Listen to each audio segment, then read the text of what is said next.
V Sloveniji vsako leto slušni aparat dobi okrog 14 tisoč oseb. Ker se je pričela sezona prireditev na prostem, pa tudi sicer nas v vsakdanjem življenju hrup vedno bolj obkroža, je prav, da se zavedamo, kakšne posledice ima lahko hrup.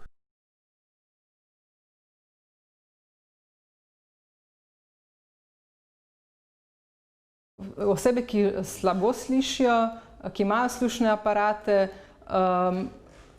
so najverjetneje tudi bolj občutljive na hrup.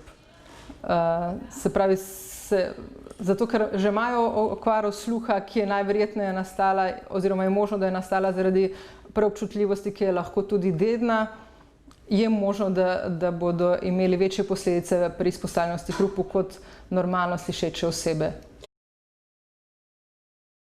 Dnevno naj bi bili izpostavljeni hrupu največ do 85 decibelov.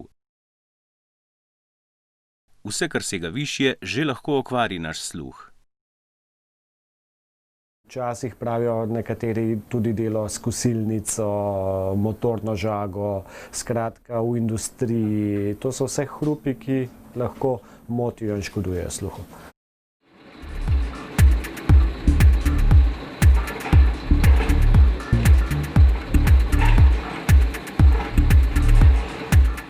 Tudi enkratna izpostavljenost hrupu že lahko, recimo samo enkrat greste na rock koncert, kjer je recimo dosežejo 115 decibelov, to raven hrupa in si že lahko uničite trajno sluh. Dejstvo je, da se nam vsem sluh z leti slabša. Vendar lahko s preventivo ta neizogiben proces upočasnimo. Zaščita za sluh se priporoča tudi osebam, ki nosijo slušni aparat. Osebam, ki imajo okvaro sluha, ki uporabljajo slušni aparat, na splošno odsvetujem, da se izpostavljajo hrupu.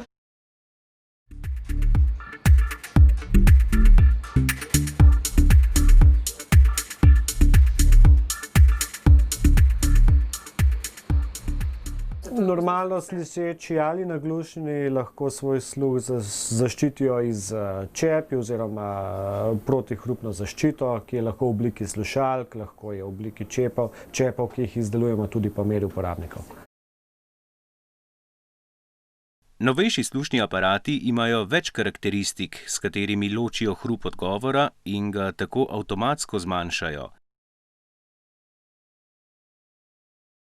Da pa bo zaščita res optimalna, zdravniki svetujejo, da si naglušni v hrupnem okolju odstranijo slušni aparat in uporabljajo zgolj protihrupno zaščito.